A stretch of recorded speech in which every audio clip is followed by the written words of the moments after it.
Good evening. The opinions and statements voiced by our guests do not necessarily reflect the opinions of this network. Enjoy the shows. You are listening to WBHM Digital Broadcasting, the best in paranormal talk only on Paranormal Experience Radio. Broadcasting live out of Birmingham, Alabama.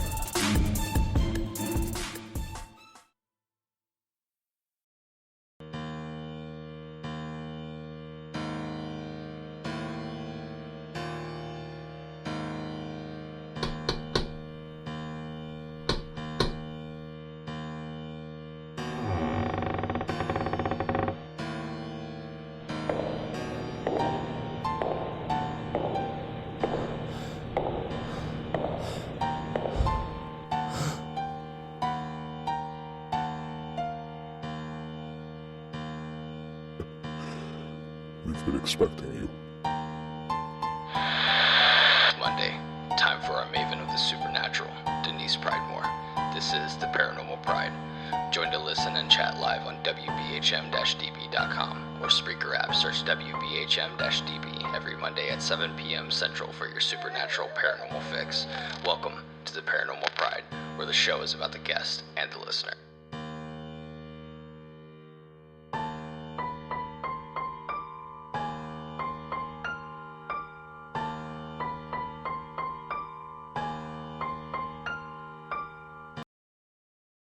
Thank you. Welcome to the Paranormal Pride. I'm your host, Denise Pridemore. I hope everybody is having a great day. I want to tell you guys, this is our 5-year anniversary show.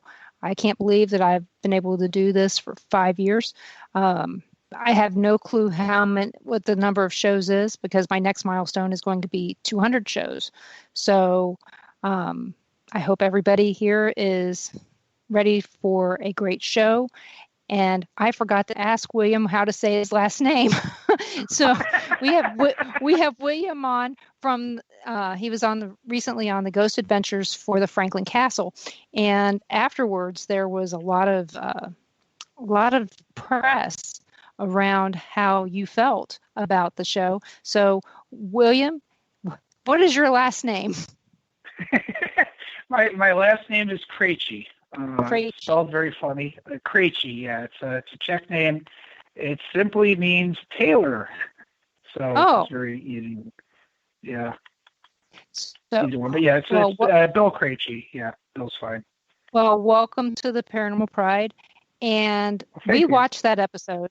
And, we've heard about the Franklin Castle. A lot of people have talked about it on TV a few times. Well, it's been on TV a few times. And I thought that it was, very interesting location. And it seems like, and I'm friends with Franklin Castle, whoever that is. The Facebook page. Yeah. They sent me a friend request a couple years ago. And so I was like, this works out. And so we were watching it. I saw the look on your face on some of the questions that you got. Yeah. And it looked like they were leading. But again, been there, done that. Because I was on it aired in 2015, but it was in 2014. So I know how it goes. So, but the location looks very interesting. So the first thing I'm going to ask you, was this your first time to be interviewed for? No. I've been on a few shows. This is my first time on Ghost Adventures, and I saw that interesting the fact that I was upset got a lot of press, because I made a post and I put it on my page simply because there were a few things I didn't like that they had represented this, or that they had talked about that, or that they had edited the conversation so that it fell into this narrative, and they're making it sound like I said this, and that's part of what I said, but I never would have said something like that just by itself. So I put a post up there just to kind of explain to my friends when they watch it, because there was a preview, and I shared the preview, and that was pretty much the only part that I was on. I just said, hey, here's the preview, here's the episode, just understand that this is really what happened. It wasn't really like that. And I realized I made that viewable to everybody. And I'm like, oh, wait, hold on. And it got shared by the local NBC affiliate. And I'm like, oh, crap. And I'm like, wait, who is this? And there's somebody posting on there, oh, you should be lucky that they even used you on their show and they filmed there because they're going to do Cleveland tourism. Great. I'm like, okay, well, first off, Cleveland is doing well with tourism. I'm thinking, wait, who the hell is this? And I realized this is somebody I don't know. And then I realized it got shared by the local, one of our local news stations. So I was like, oh, okay, hold on, crap. I'm like, all right, this is just not worth it. So I was like, okay, wait a minute, I can change it, and I can make it so that's viewable only by friends, who it was intended for anyway, just so that they know I'm not a kook or something like that. Well, I didn't think you were a kook. I just knew that from what I was seeing is that you were very into the history and facts about the location. You did not care about the legends and all the other stuff. You wanted to present the facts. And the legends are a big part of the story, though, and that's the thing about it, is that the legends are a huge part of the story of this house. I'm into them; they're a big part of it. But if you can find the origin of the legend, or what is it based on, or because some of the legends are true, and what they were going at about the original builder being a murderer and all that, I've already disproven that.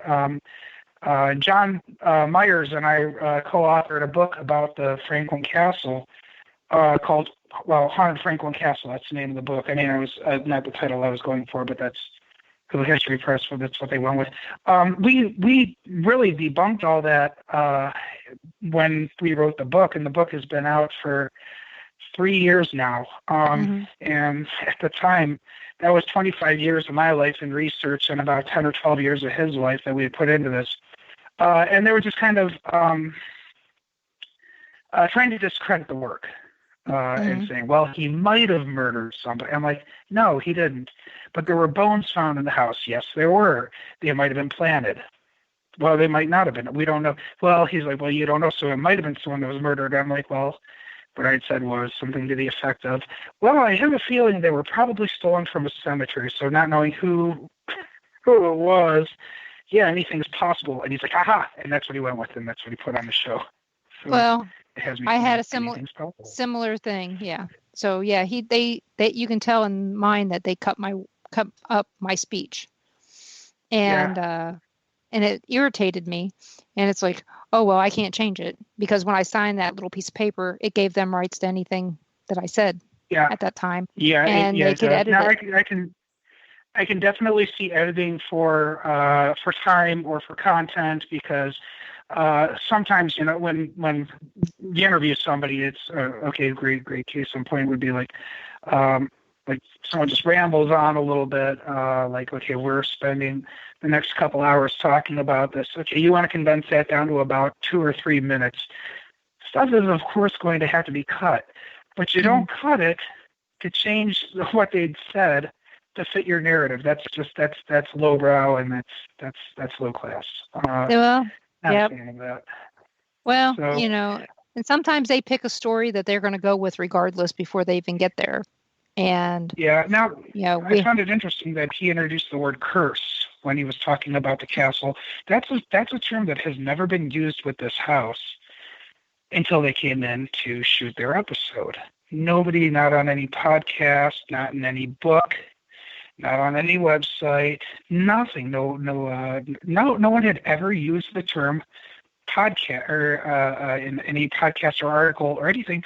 They had never used the word curse until he came in and started with the whole, tell us about the curse of the castle. And it's like, there is no curse on the castle. So that after that, it just became this big narrative of the curse, and it was like the guy started that. Now, I was on Ghost Hunters about 10 years ago, and of course they had to edit down, what I was saying and stuff, just because it was a 45-minute conversation. They had to fit that into 45 seconds. But they didn't do anything like this. I was interviewed for Paranormal Lockdown. They did an episode here at the castle, and no, unfortunately, I guess the producer, he recorded over the first half hour or 20 minutes or so of the interview that I gave, so there was no lead-in, no introduction, so they couldn't use it, I guess. But then also I was a little upset because they, after giving them all the information about the house and that Mr. Tiedemann, who built the castle, never murdered anybody, they still went with that anyway. And it's like, oh, come on, guys. Oh, I know. That's cool. the way that they do it. And the thing is if you didn't have a demon before, you have one after.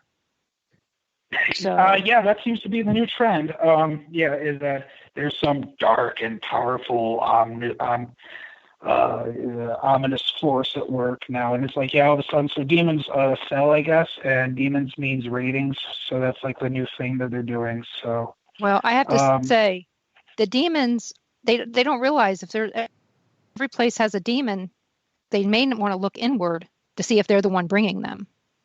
Yeah, if it's just with them. That's a thought. Yeah, because there have been places where I've been, that they've been, and there's something extremely dark. There is a demon, possibly, but again, who's the expert here? What training do they have in demons? Good point. So the way I look at it is, they went to McPike Mansion in Alton, Illinois. I am a volunteer there. Never, ever witnessed anything dark there, except something that came with me one time. But that's a whole different story. But never witnessed anything there that was dark, demonic, nothing. They left that place saying that there was a demon there. And it irritated all of us that know the place intimately. We've been volunteering there over 10 years. If there had been a demon there, wouldn't one of us have noticed it? Yeah. Is it lingering in the shadows somewhere? I mean, even Brad and Barry Kling, who was the first TV show to investigate it, never said anything about a demon. So it makes you wonder what the narrative is here. Is everything a demon? But again, they need to look inward and figure out what they're bringing with them to these locations. Something that I found that is just really gets me, and this is where my work into urban lore and urban legends really cycles into research on places like Franklin Castle, or many of our other most noted haunted houses or haunted locations. I'm a little bit more local oriented to northern Ohio, but you can have a place that might be very old, might be very historic, and I'm going to call out one place on this that doesn't exist anymore, but you can have something that has a storied history behind it, and all it takes is one person with a computer and access to a website to create a ghost story about it. And the next thing you know, it's one of the most haunted houses in wherever you are. And what I'm citing here specifically is Mudville Mansion in Fairfield County, Ohio, near Lancaster, Ohio. Now, this was an old brick home. It doesn't stand anymore, but somebody a few years ago said Mudville Mansion is the most, it's on Mud Hill Road out there. It's like, it's the most haunted house in Ohio, and it's got this and this, and it was a stop on the Underground Railroad. Or another story says, after the Civil War, the person was still owning slaves, and the slaves escaped from their cell in the basement and murdered the entire family. Not likely, because Ohio was always a free state. So some really ridiculous stories. Now, the house was torn down 5 years ago, but those stories don't predate 2004 or 2003 as far as that place goes. There's no historic context. Nobody that ever lived there ever reported any kind of ghostly activity. It never appeared in any books, newspaper articles, magazines, or anything of the sort until somebody just simply was able to create this ghost story about a creepy house that was abandoned on Mudhouse Road in Fairfield County, and just create a story. So anybody can create a ghost story out of anything. And get people interested in it, and it's just urban legend or it's local lore. But one of the more recent books that I had written just came out back in September, and I followed up on a few stories where the ghost story is something that only came out in the last 5 years, and this is to do with local amateur ghost hunters going out into the woods, looking into the story, or going out and taking groups out to another location where some tragedy happened. Like there was a terrible railroad collision. 2 trains had collided near Kipton, Ohio, and that's in Lorain County, and that was a terrible tragedy. It was a historic event because it created the standardized watch that came off of that. Mm-hmm. Because someone's watch on the train had failed, and there were a number of federal employees killed that were postal carriers that were on the train. But in the last few years, a group has been going out there as part of like some sort of a ghost tour and stopping, and amateur groups go out and try and collect EVPs at the site. I find this very interesting because prior to that, for the last 100-some years, there's never been any story of any kind of paranormal activity at that crash site. Or more so, something else that I had seen just in the last few years is where people go out to where there is a story of a haunting. In this case, there was a quote-unquote witch's grave out in Portage County, Ohio, and this is near the town of Ravenna. And there was an old story that goes back to the 1950s, 1960s of the West Branch Witch. And the story was originally that there was a cemetery there for the Elliott family, and then their daughter, who died when she was in her mid-teens, Clemenza Elliott, she had that epitaph on her headstone that said, "Stop, stranger, as you pass by, as you are now, so was I. As I am now, you will be. Prepare for death and follow me." So it was really creepy to some people who saw it. So they created the story that she was a witch and that she was killed, and it's a hex or a curse or whatever. It's not. It's a very old epitaph. But in more recent years, this is where a story changes. Some amateur paranormal investigative group decided that they would change the story a little bit and went out into the woods over there and created this sort of Blair Witch sort of thing that they're doing. And instead of her being in that cemetery, she was pressed to death under a pile of rocks. Now, if you go into the woods near there, you will find multiple piles of rocks. But if you pin them on a GPS when you go to your historic maps and you do an overlay with current maps, you find that those used to be structures. Obviously, pressing was not a form of execution; it was a form of torture. Giles Corey was tortured, literally pressed for information. They tried to get him to confess during the Salem witch trials.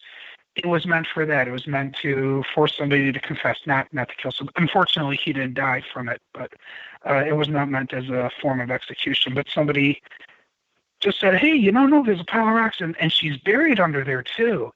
So this was to get people to go into the woods and look for piles of rocks, I guess. Well, there's always those types of stories out there. And yeah.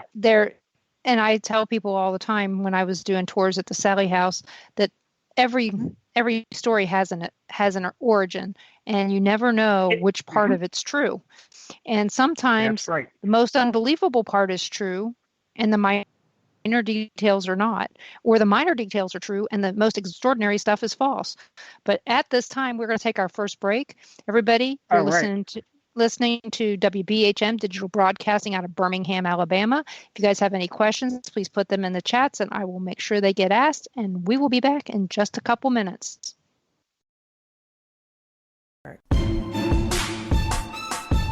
You are listening to WBHM Digital Broadcasting, the best in paranormal talk only on Paranormal Experience Radio.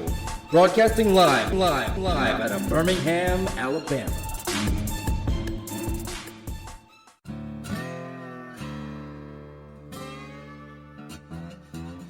Oh, come on. I'm Southern, but... nope. That'll do. Hello. I am Kat Hobson, host of Paranormal Experience here on WBHM Digital Broadcasting out of Birmingham, Alabama. I enjoy having guests from all areas of the paranormal, from ghosts to ufology to cryptids and beyond. You'll find some of the best researchers in their fields bringing you some great information. Join me on Wednesday nights from 8 to 10 p. Eastern here on WBHM Digital Broadcasting. To the believer, the evidence is overwhelming. To the skeptic, there will never be enough. Hello everyone. Join Kevin and Jennifer Malik, the host of Paraversal Universe, every Friday here on WBHM Digital Broadcasting. Also heard on WCET FM and The Rift.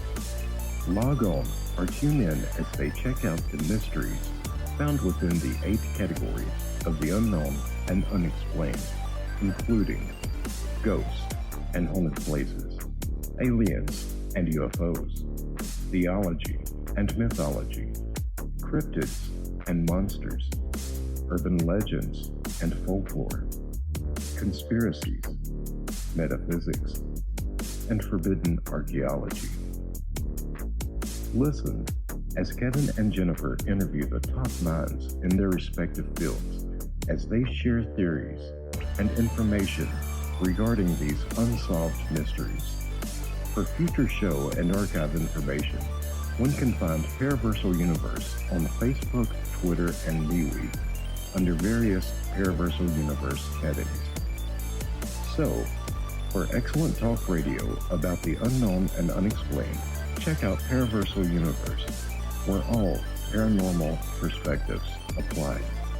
Brought to you by the Northern Wisconsin Paranormal Society, Ltd., and produced by WBHM-DB.com.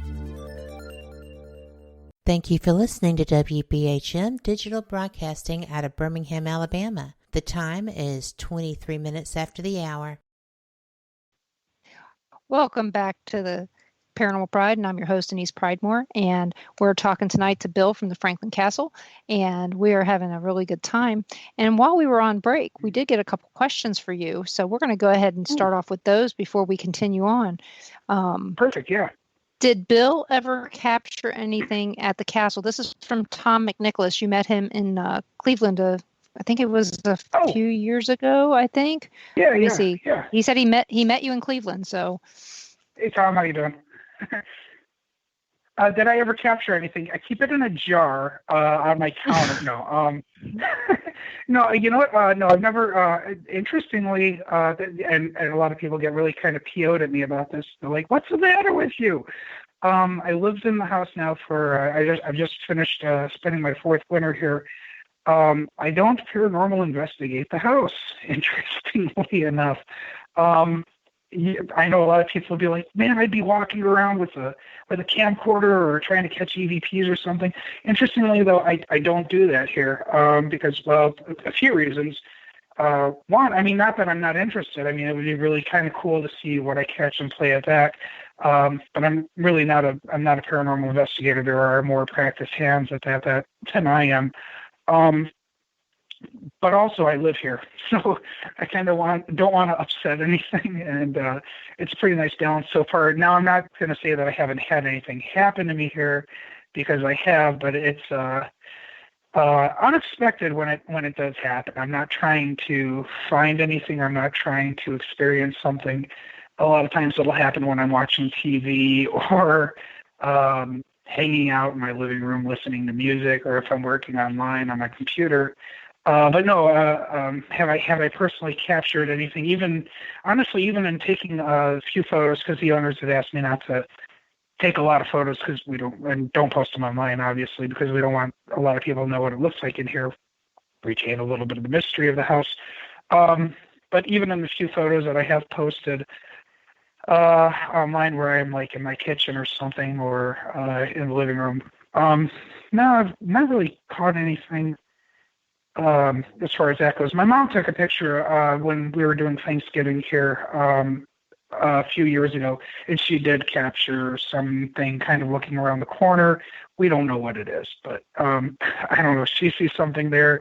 Most of my friends see something there. I don't know what I see, so don't know. But no, I personally have not that I've noticed. I've never caught anything here. No. Well, I'll tell you, I wouldn't investigate where I live. And honestly, when we were doing tours at the Sally House, we hardly ever investigated there unless somebody asked us to stay with them. You know, because nobody lived in the house. It was a whole different ball game. But yeah, we didn't have time. I mean, I'm too busy telling people the truth, not the stories, and stuff like that. But the only time we investigated was when somebody invited us to stay with them, or we were invited to come up to help film something factual. So that was about it.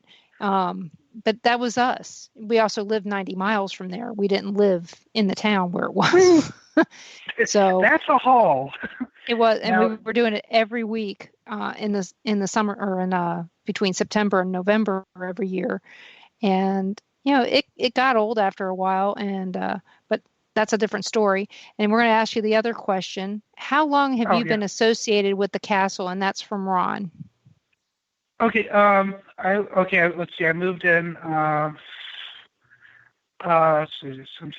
So October of 2016. I had met the owners about a year earlier. They were doing some utility work. They were digging in the backyard, installing a utility line, when they hit a wall in their work. Like literally, found a wall buried in the backyard. They didn't know what it was, so they reached out to a man named Jim DeBelco, who is a local historian here in Cleveland. He wrote an article on the castle for the Cleveland Historical website, and there's also an app that accompanies it, where if you drive around Cleveland and you come towards a historic place, you can look it up on this app, Cleveland Historical, and it'll tell you a wonderful history of the place. So they had asked him if he might have an idea what this was. He said, no, but I have an idea who might. And I'd given him the information that he used for that article. So he asked if he could reach out to me and if I would be able to come over. And this, that'd be fine. So I came over. I took a day off from work and got back to the mainland. During the summer, I live and work at Put-in-Bay, Ohio. It's a South Bass Island on Lake Erie. So I got to Cleveland, and we were investigating this stone wall in the backyard, and I was able to determine off the style of brick, the block rather, and the position of it in the yard versus everything else, that it was the foundation of the first house that used to stand on this site. That house was built in 1860 by the Wilmerton brothers. There were 4 boys from Canada who came here to go to school, but ended up fighting in the American Civil War. Unfortunately, 2 of them died during the war from disease. But the other 2 survived. One of them simply ended up going back to Canada, but the youngest one was like the Forrest Gump of Canada. I mean, this guy did everything. He was friends with Alexander Graham Bell, was friends with Thomas Edison, founded a college and became the father of modern-day meteorology. He was John Wilkes Booth's roommate. He met with Lincoln when he was 16. Strange story. We put it in the book. You can read it there. So I was able to determine that that's what they had found. We started talking about the house. They showed me the restoration of it. They were doing such a wonderful job. And they were, I believe, fairly impressed by my knowledge on the history of the castle, because at this point I'd done over 20 years of research on it. They were finishing a part of the house, a suite on the upstairs floor. So kind of realized it would be beneficial if we had someone with the ability to share the story with visitors, or anyone even who comes to the gate while they're trying to do yard work or something and say, hey, we got a question, what about this or what about that? Might be beneficial to have somebody here that actually knows that history, and there's a walking encyclopedia on the history of the castle. So I was offered a space in the house, and I've been the resident historian since. And this has been, honestly, a dream come true. This has been I was 5 years old when I first found out about the Franklin Castle, and I said to my parents, I'm like, I'm going to live there one day. And they're like, yeah, sure you will. And, well, I'm here now, so it's kind of funny how that ended up. So where do you live in the castle? Is there a designated place? Yeah, they're being 4 floors. Well, a basement, first floor, second floor, and a ballroom. But originally floors 1, 2, 3, and 4, because on the back of the house, it's the you can see 4 because it's built into a hillside, so it has an English basement, which is a floor of its own. I'm on the 3rd floor, back half of the house. So, where's the ballroom? Because in Atchison, they all seem to be on the top floor. That's why I'm asking. Oh, wait, what's that? Where is the ballroom? Is it on? What floor is it on? The ballroom is on the 4th floor, the top floor. That's a ballroom. It's beautiful, beautiful floor. It was unfortunately the house was vandalized in 1999. That November, somebody did break in and they set the house on fire, and it did massive amounts of damage to the house, and it entirely destroyed the top floor. So everything that's up there now on the ballroom level, the top floor, is new, but. And I say but, it's been beautifully restored. It doesn't look like it originally did. We have there's one photo of the ballroom in the book that John and I had written, and it doesn't look quite like that. In fact, it was a few. There were about 3 or 4 rooms up there. Now it's one very large open space, and it has beautiful ceilings, wonderful wood details, things that you never would have imagined. The tower is beautiful, absolutely beautiful. It's been refurbished in almost like a chateau-esque style with wood shake. It's just absolutely incredible. It's something that you expect an old medieval castle tower to look like from the inside. It's incredible details. So yeah, that's the top floor. So that's the floor above me. But historically, as far as now, I don't like to use the word disturbance because that denotes that you're actually that's something bad and you're being disturbed. I like to use the word event. Historically, most of the events in the house have been focused on the 3rd and the 4th floors, the ballroom level and the level that I live on. A lot of sounds of footsteps running back and forth, voices, doors slamming, lights turning on and off, and in some cases burning out after a couple weeks, and that's a problem that I have every now and again. But even one room on this floor, 3rd floor, which historically was called the cold room. And the cold room is one of the back bedrooms on the 3rd floor. And this was originally Mrs. Tiedemann's bedroom. The wife of the man who built the house, it was Hannes and Louise Tiedemann built the Franklin Castle between 1881 and 1883.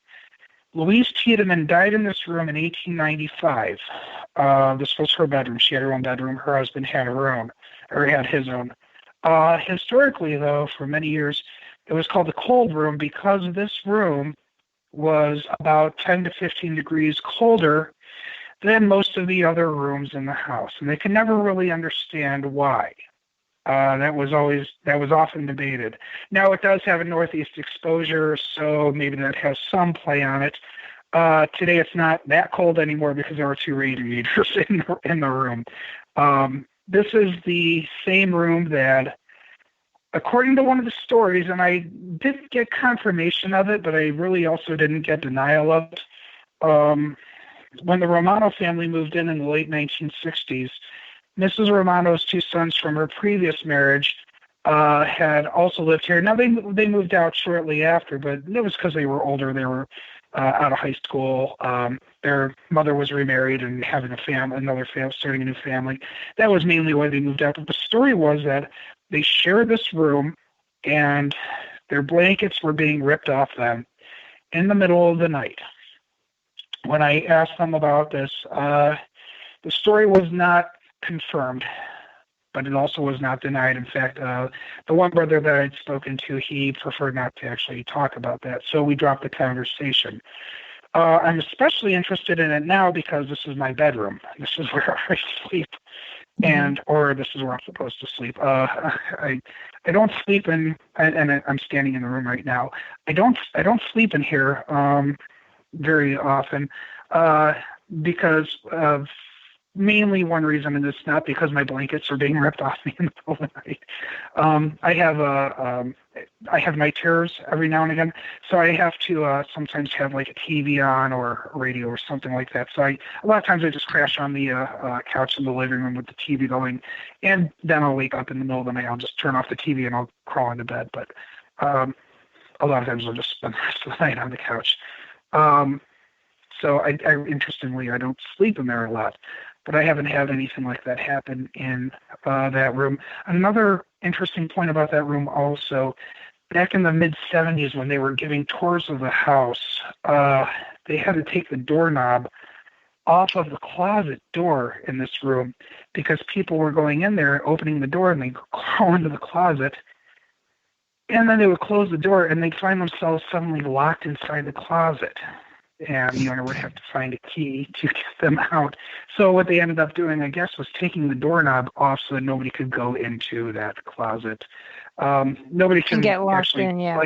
Well, you can't go in and get locked in right now because, you open there. I mean, you'd have to really crouch down because there are shelves in there now, and it's not a very big closet. But also, my laundry basket, my clothes, and my guitar are sitting in the closet. So it'd be a very tight fit.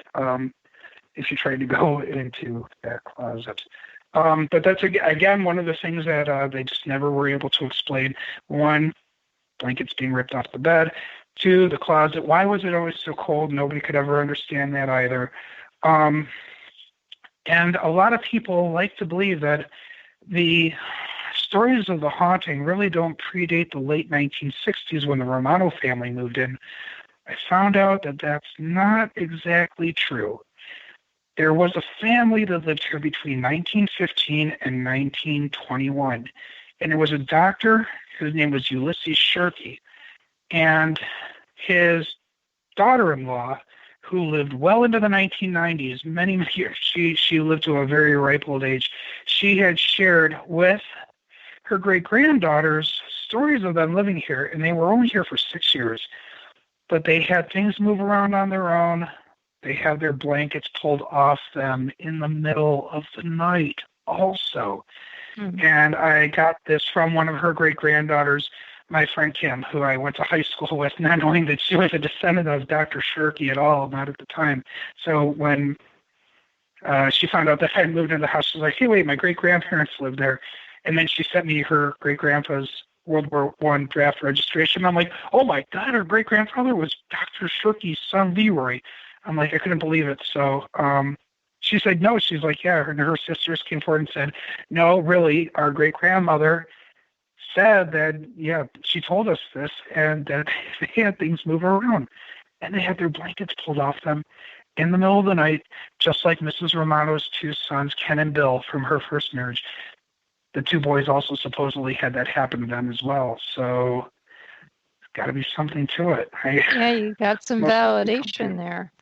Yeah. So, and that's 50 years earlier. So we have another question in chat from Tom. He goes, when they filmed at the Franklin Castle, were you allowed to stay in the house, or did they set you up in a hotel? Okay, at the time that they came and filmed, I was they shot during the summertime. During the summer, I don't live at the house. I'm out of town. I mean, we have usually somebody here, but usually from the beginning of May through the end of October, I live at Put-in Bay, Ohio. It's on South Bass Island, out on the western basin of Lake Erie. I've been up there. This will be my 7th year working on the island, so I'm gone for the summer. I work as a park ranger for the National Park Service up there. There's a national monument that I'm one of the historic interpreters at seasonally. So I wasn't here. I came in so that they could film the interviews with people who have lived here, had experiences. So they interviewed myself because I had vast amounts of knowledge on the house. They interviewed Zach Webb, who is he also lives here. He's our resident historian. Helen Merceda, who had lived here with her husband George back in the early '80s, and she was on the episode as well.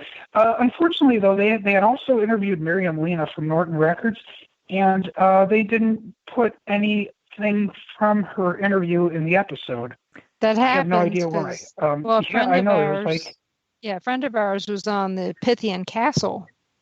She was there for all that. She was with them the whole time, and she even investigated with Aaron, and nothing with her ended up being on the show because they ended up going a different route, focusing on some person's bad. What do I want to say? Bad fortune. They focused on that more. Yeah, went towards the curse thing as well, and it wasn't good. But yeah, Marian's she's not a paranormal investigator. In fact, she has nothing to do with anything paranormal, as near as I know. She's the head of Norton Records, and the owners are currently housing the Norton Record collection here. So we thought they were going to talk on that, some of the things that are going on with the house. Because, to be honest with you, when the owners purchased the house in 2011, it was condemned. It was facing a wrecking ball. It was in bad shape. They saved it, and we thought maybe they were going to cover part of that in the story of the house and talk to somebody who has involvement with the owners, and it completely cut out. But no, I did spend that one night here though when they did the interview. They did some filming. I went out for a little bit, and they left for a little while, and they didn't overnight. Not that night, at least. I think the next few nights they spent the night here.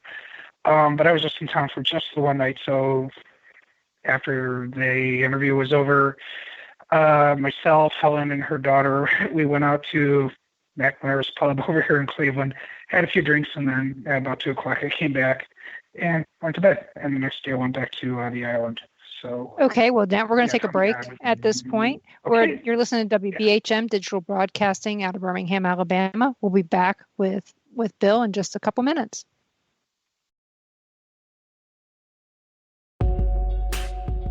You're listening to WBHM Digital Broadcasting, the best in paranormal talk, only on Paranormal Experience Radio, broadcasting live out of Birmingham, Alabama.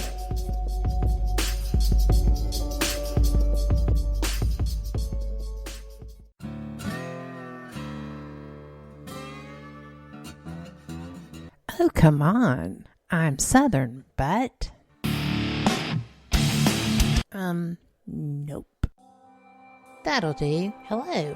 I am Kat Hobson, host of Paranormal Experience here on WBHM Digital Broadcasting out of Birmingham, Alabama. I enjoy having guests from all areas of the paranormal, from ghosts to ufology to cryptids and beyond. You'll find some of the best researchers in their fields bringing you some great information. Join me on Wednesday nights from 8 to 10 p. Eastern here on WBHM Digital Broadcasting. Since 1948, Fate magazine has brought you reports of the strange and unknown, all of them true. Fate Radio is carrying on that tradition, bringing you the unusual, macabre, strange, and bizarre. Join host Kat Hobson Sunday nights from 8 to 10 p.m. Eastern on WBHM Digital Broadcasting.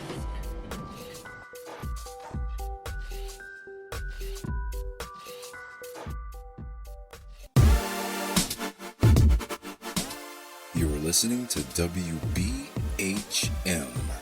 Digital Broadcasting, the best in paranormal talk, only on Paranormal Experienced Radio, broadcasting live out of Birmingham, Alabama.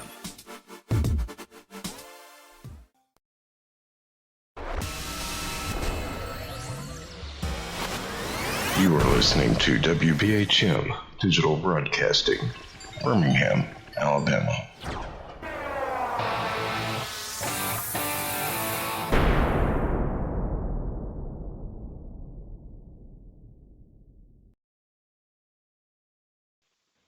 Welcome back to the Paranormal Pride. I'm your host, Denise Pridemore, and we are having a great time. I wish you guys could hear what we talk about when we're on break, because we just talked about a vacation that we had. Bill was talking about a vacation he had. We did the same vacation. We drove from New Orleans to Destin and then back home. So yeah, we know all about that trip. It's a great trip. So knowing Lovely that you're drive. It is. It's beautiful. And that's why we are looking at houses in Florida. A whole other thing. I'm looking to see if we have any more questions. So do you guys do tours at the castle? No, not at this time. Right now, the restoration is it's wrapping up. It's they're nearing the finish line of that. The house currently is a private residence. It's not open to the public in the sense that a tourist destination, and we have a lot of requests for this come through on the Facebook page. A lot of people ask, is the house open for public tours? What are your hours and things like that? And we have to reply and say, well, the house is it's a private residence. It's not a tourist destination. It's not open for tours or anything like that.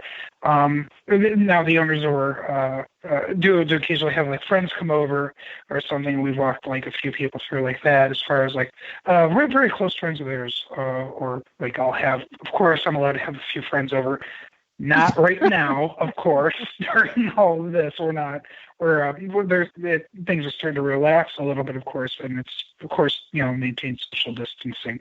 But as far as something like that, if the owners or somebody like that has like a group of friends come through, I'll be asked to kind of explain the story of the house, the history of it, which I'm happy to do so. And we also get a lot of requests on the Facebook page for just some information about the house. And we're always more than happy to share any of that with anybody. But then we also get a lot of people who, hey, yo, I got a YouTube page and I want to, do an episode. I want to come in and film for just a half an hour. I'll give you $25 if you give me a half an hour in the house to do my episode. And we're like, yeah, no. And I have to explain to them. I'm like, people live here. It's private. I'm like, right. Can I come and hang out in your living room and do my episode of my YouTube show from your dining room or something, or your bathroom? It's like, no, come on. I just can't believe they can't take no for an answer. But yeah. And you were saying you're saying it. Yeah, but before you had before the break, we were talking about that the house, when was virtually condemned, was gonna meet the wrecking ball. Yeah. And because I saw some pictures. Yeah, because I saw some pictures where it looked pretty bad, and I'm like, it didn't look like that on TV. So no, somebody's done a lot of work. Yeah, the owners. It's owned by a limited liability company called Oh Dear Productions, and I'm not going to say exactly who all is behind it. I can give their first names because I gave their first names away in the book, and this was at a request of the people behind the company. So Kit and Pascal are two of them.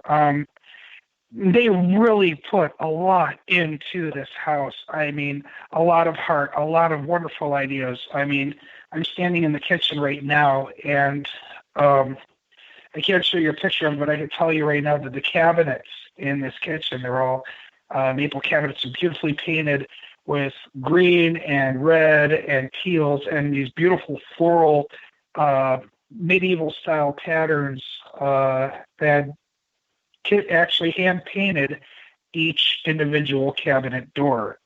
And like with old folkloric designs that you would see from the 1700s in Northern and Central Europe, these beautiful folkloric ideas that are transferred over onto these cabinets.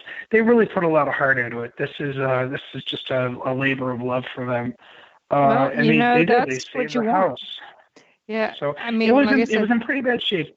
You saw the photos of what it looked like before it was boarded up.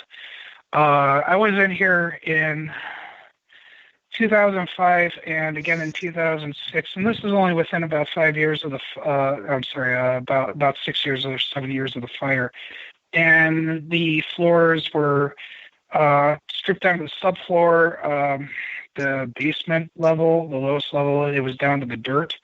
There were pigeons everywhere, piles of pigeon crap all over the floors, broken windows, boarded up windows that were not very well boarded.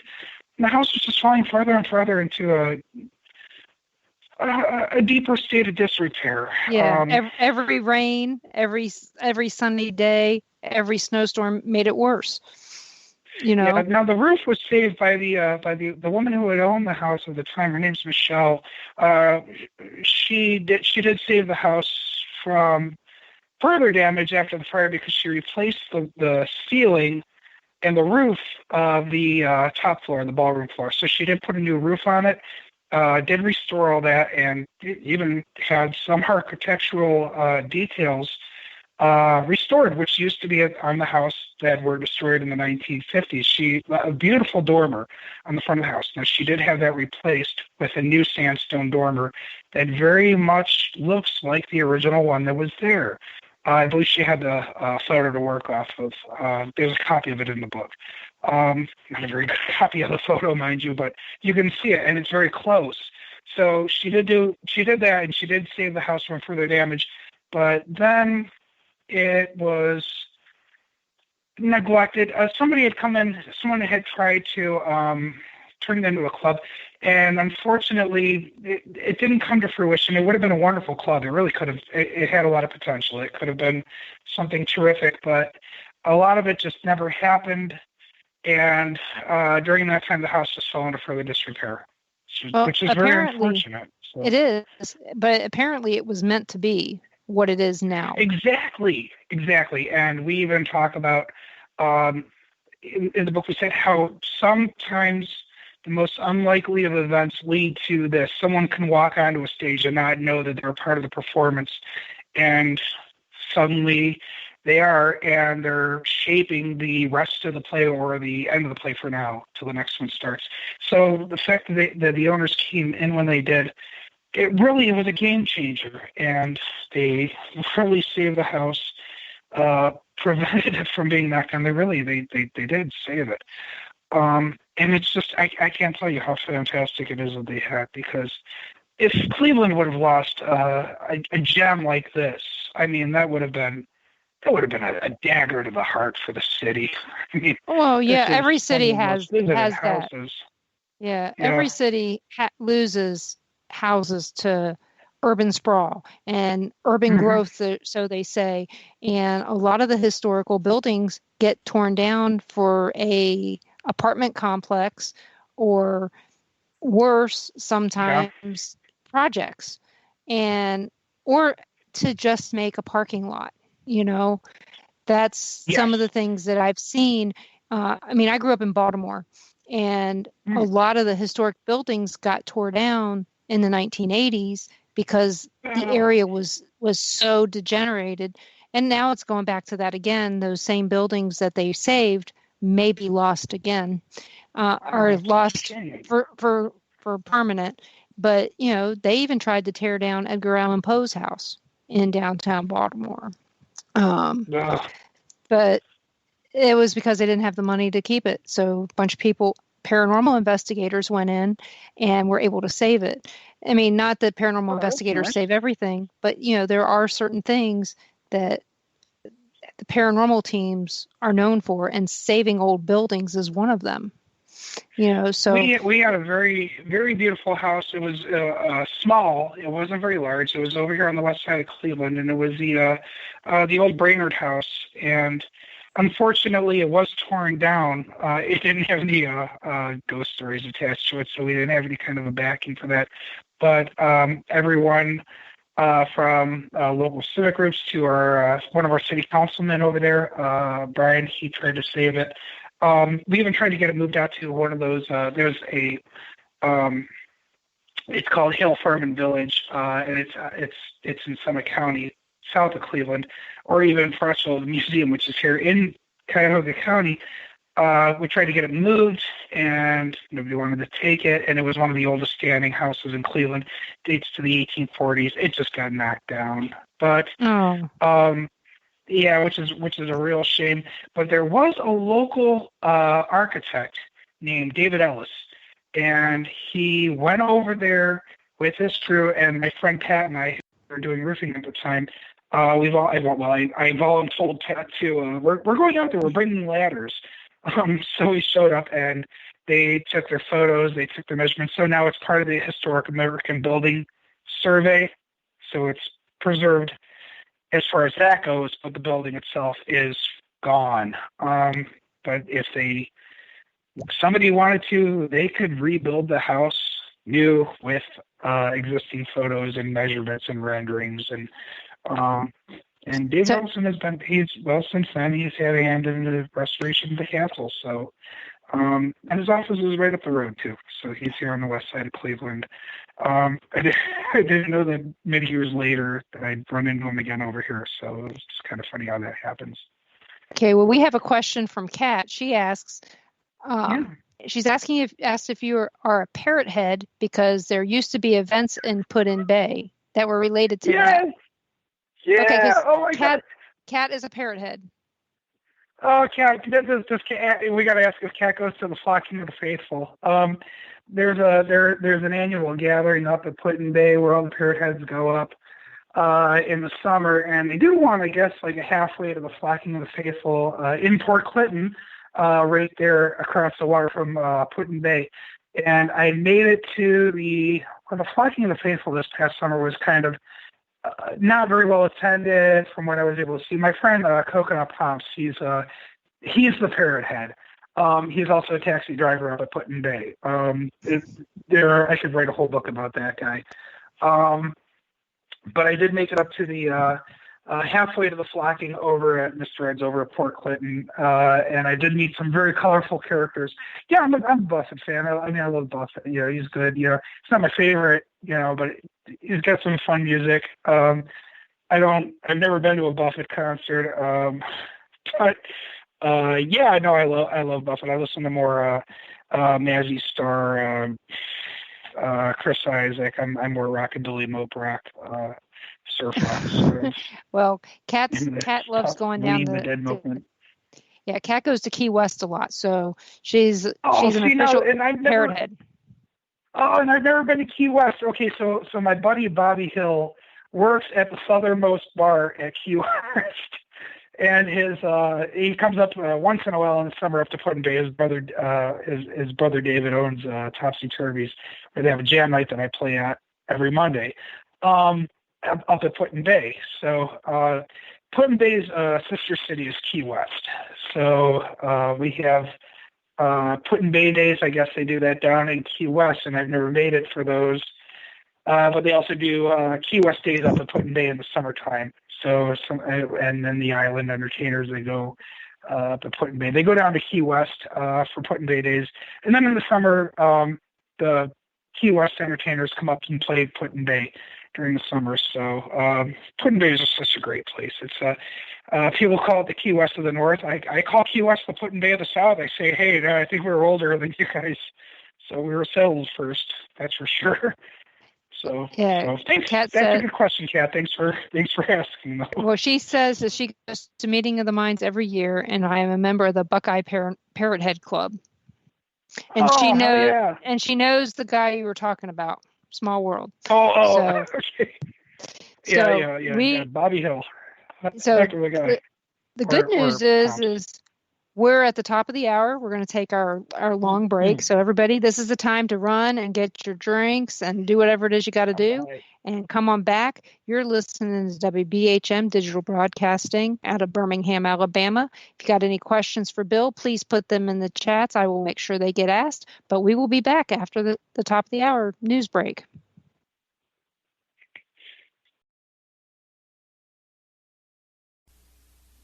Live from NPR News, I'm Jack Speer. President Donald Trump appears to be among those trying to move past the coronavirus and instead focus on plans to reopen the economy, even as the number of deaths and infections shows only modest signs of easing. Speaking at today's coronavirus briefing at the White House, Trump said people say with increased testing that can be done. There's a hunger for getting our country back, and it's happening faster than people would think. Ensuring the health of our economy is vital to ensuring the health of our nation. These goals work in tandem. They work side by side. Trump's comments come as the U.S. death toll from COVID-19 now tops 55,000, with nearly 1 million people testing positive for the coronavirus. The Centers for Disease Control and Prevention released new priorities for virus testing today, including for some asymptomatic individuals in high-risk settings. A few states, meanwhile, including Georgia and Texas, are reopening or planning to reopen their economies. New York Mayor Bill de Blasio says he'll close 40 miles of city streets to create more outdoor space. NPR's Quill Lawrence reports the city's preparing for a summer of social distancing. New York City is an epicenter of the coronavirus outbreak because of its population density, which also makes it hard to stay 6 feet apart. As the city braces for a long, hot summer, the mayor said he aims to open up 100 miles of streets for pedestrians. De Blasio also announced new self-testing methods at clinics, which means fewer health workers getting exposed when they administer invasive swab tests. And he said the city is hiring workers to do contact tracing. If you have experience in the healthcare field, if you're ready to lend your talents this fight, we need you, and we need you right away. We are hiring immediately. The mayor said New York still needs federal help with supplies for the tests, but will be ready with staff and sites when it comes. Quill Lawrence, NPR News. The Coast Guard is monitoring an increasing number of oil tankers anchoring in waters off the California coast. As NPR's Jackie Northam explains, roughly 36 tankers are in a holding pattern because of a sharp decline in demand due to the coronavirus. The oil tankers stretching along the California coast are holding about 20 million barrels of crude, roughly 4 times the amount normally floating off the west coast. On-land storage is dwindling, so the tankers are having to hold the oil. Captain Kip Lutit, executive director of the Marine Exchange of Southern California, says there are 20 tankers at the ports of Los Angeles, Long Beach alone. This is roughly triple the number of ships that we normally have out there. Our information is that one may be out there as long as July. Lutit says while the waters are congested, there's still room for more tankers to drop anchor. Jackie Northam, NPR News. Stocks gained ground on Wall Street today. The Dow's up 358 points. The Nasdaq rose 95 points. You're listening to NPR. Even as small business owners in Russia have been pleading for help, it appears much of the coronavirus relief money there has been flowing to larger companies and industries.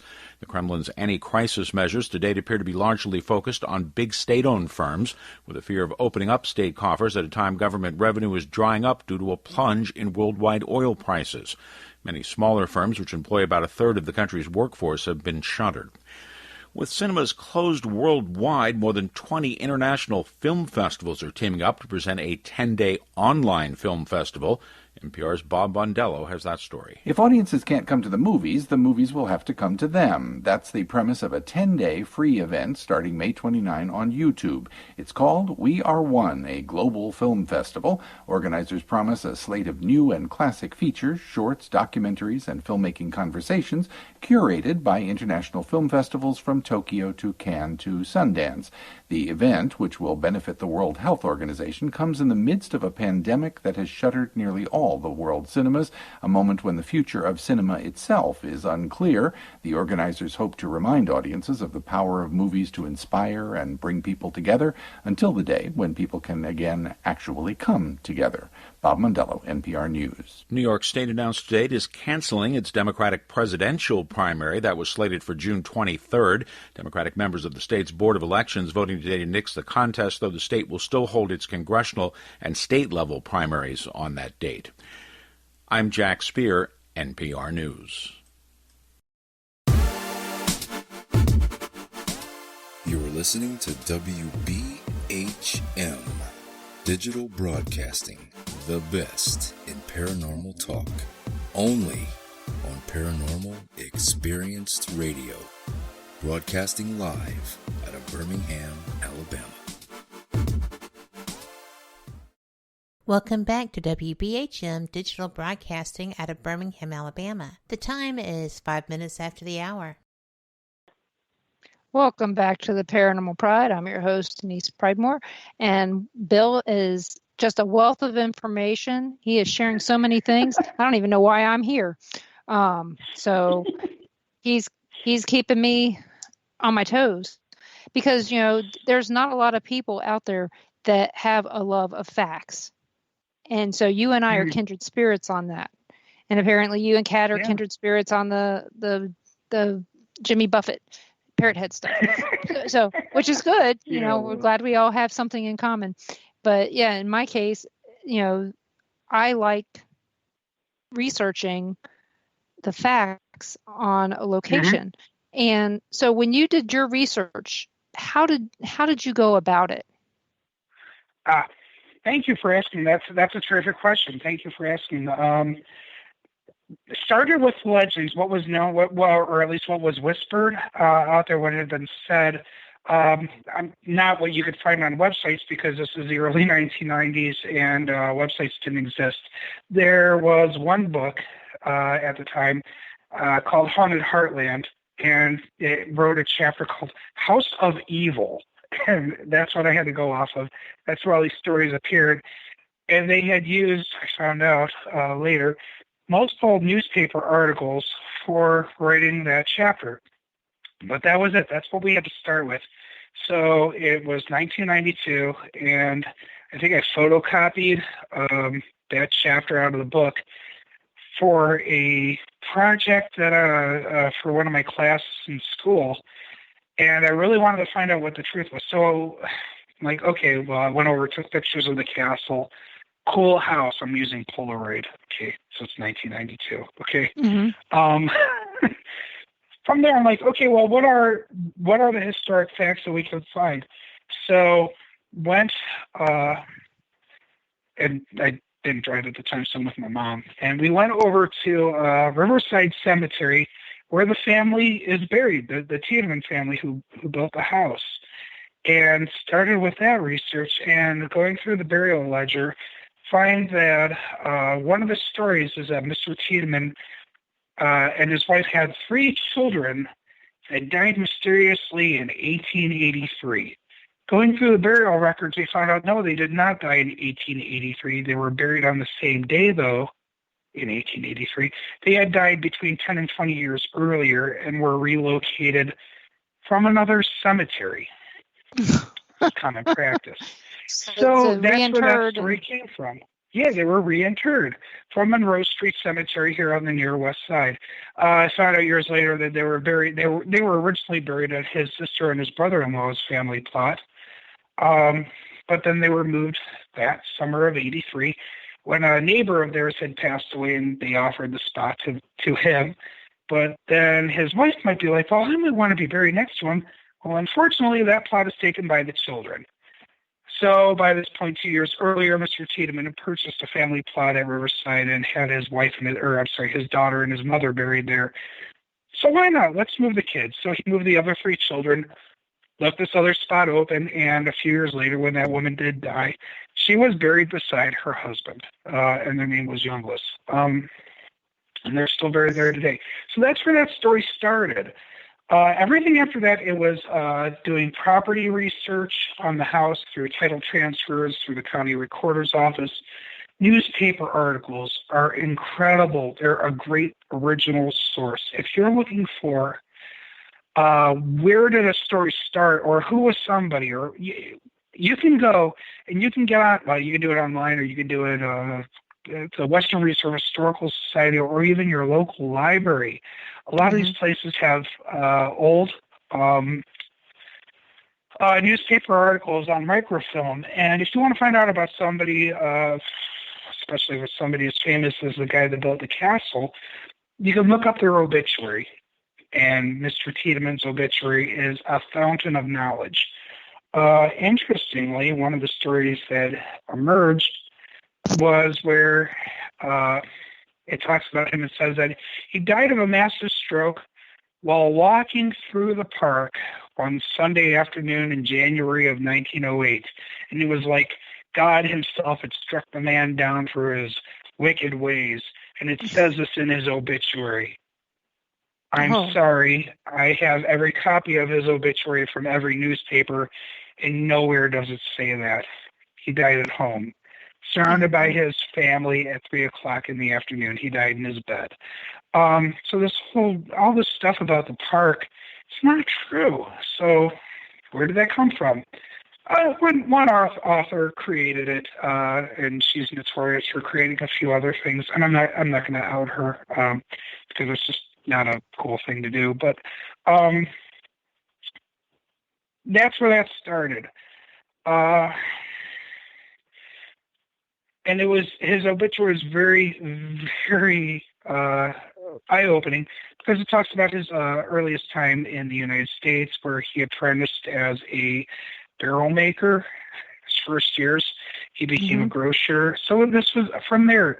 It was a great jumping off part. So newspaper articles were a wonderful source. It's an original source. You go there, and then from there you can go back and you can find other events in the person's life and find out a little bit more about them.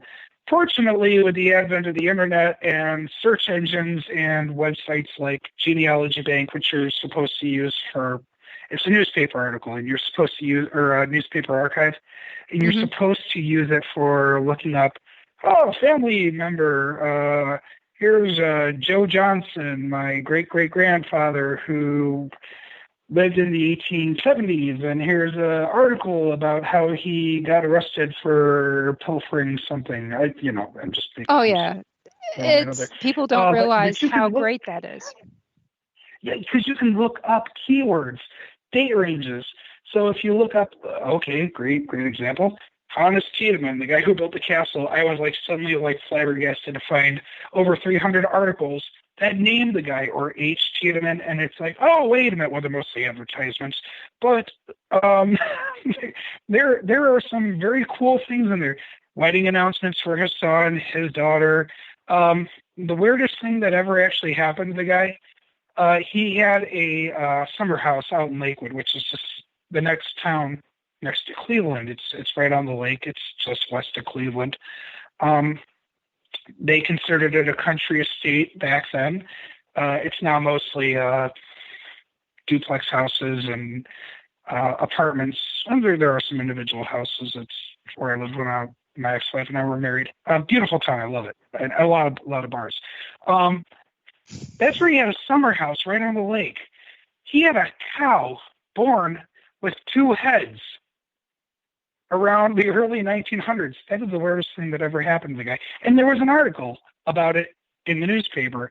Mr. H. Tiedemann was surprised by the birth of a 2-headed calf on his property on Tuesday night. And it's what the blazes? It's in there. It's a true thing. And it was prior to and that's all prior to nuclear waste and all this other stuff. Exactly. It was just one of those things that happened, and unfortunately it didn't make its way into the book because we were given a 54,000 word maximum limit for the book, and 54,000 words. 54,000 words. How many pages is that? Well, I don't. Actually, I don't know off the top of my head. See, it's a hard call because it's you got to put in photos and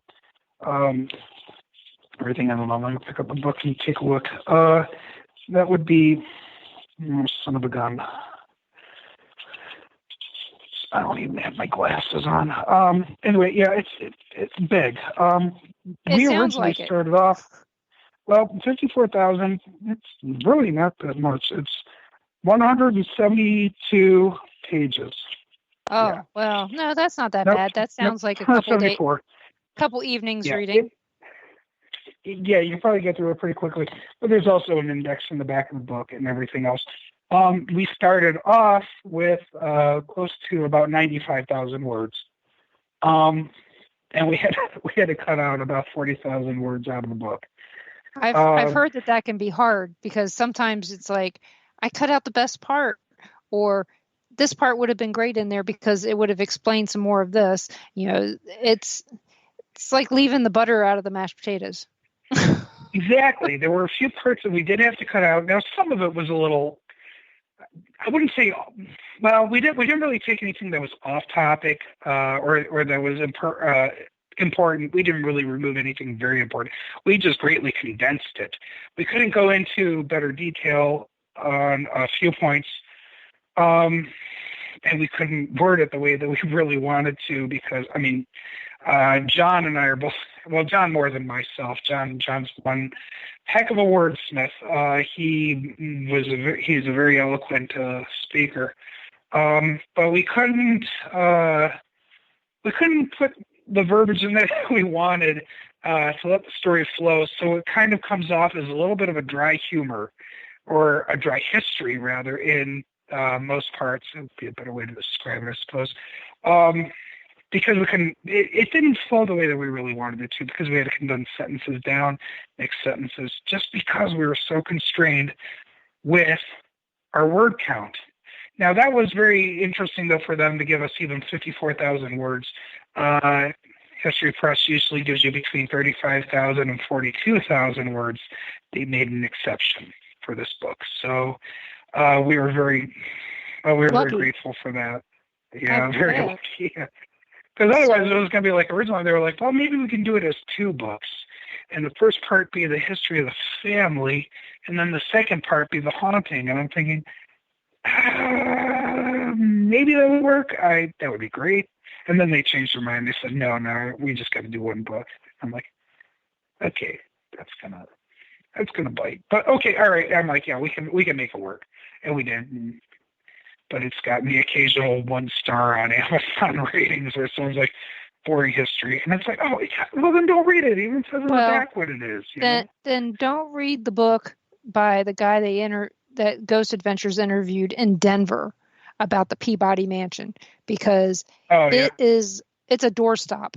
It is, and it goes around on itself to where, because I've been to Denver, I've done the tours, walking tour downtown, and the guy, he's wordy, and I'm not saying he doesn't know what he's talking about, but he loses you because he takes you on different stories about the same house, the same location in multiple parts of the book, instead of staying with the Peabody house, the Coke Patterson house, and I forgot the name of the other one, but he didn't stick with them.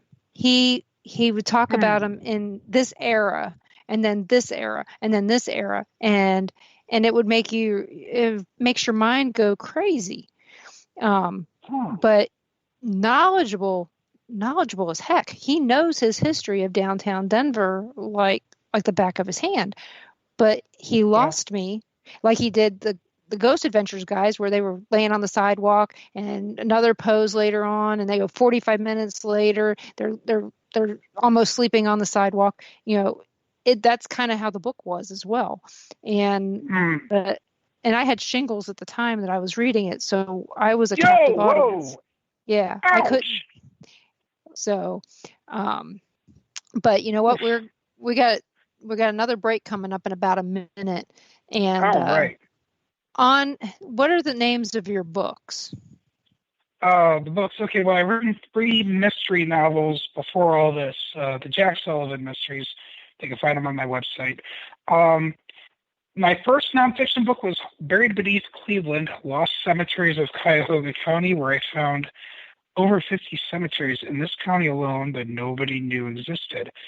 The other books are Haunted Franklin Castle, of course, Haunted Put-in Bay, which I have a lot of stories about, wonderful stories. And then the most recent was Ghosts and Legends of Northern Ohio, which covers the northern third of the state, and that's all the great legends, the quote-unquote witches' graves, crybaby bridges, gore orphanage, Helltown, haunted cemeteries, ended taverns, railroad ghosts, canal ghosts.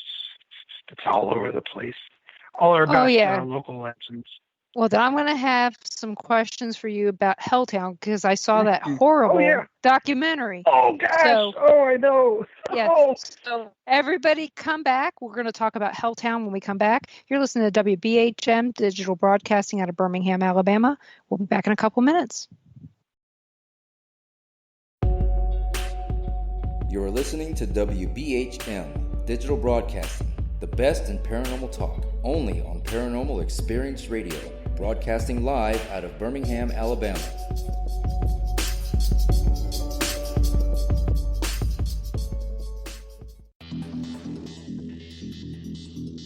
Several U.S. presidents are on record talking about the UFO mystery. Yeah, Presidents Jimmy Carter, Ronald Reagan both had UFO sightings of their own, but the current presidential campaign might be the first in which UFO disclosure has been championed by a major party candidate. DIA, CIA, it moves around, is operating a program to train psychic spies to spy and use their powers against Russia. John Ronson writes about this in The Men Who Stare at Goats. The first known sighting of a ghost took place right after Abraham Lincoln was assassinated in the late 1860s during the administration of Ulysses Grant.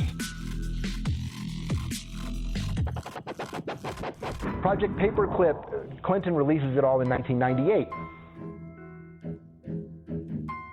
Possibly the unequal cooling of its surface. I say, do you still think it's a meteor, Professor? I don't know what to think. The metal casing is definitely extraterrestrial. It's a place where UFO hunters and scientists gather to examine paranormal activity in the region. Some of the documents, this is bringing Nazi scientists into the United States to work here. So we fought against the Nazis, and it's not, this again is not a revelation. As early as 1947, 1946, we knew some of this, right? On the paranormal, will we see U.S. President Barack Obama's foreign policy go intergalactic in a quest for gold stolen by aliens? We'll tell you at least how the White House responded to claims the chief executive has been teleporting to Mars. But let's get to today's Capitol account. UFOs, hauntings, psychic abilities, conspiracy, ESP, cryptozoology.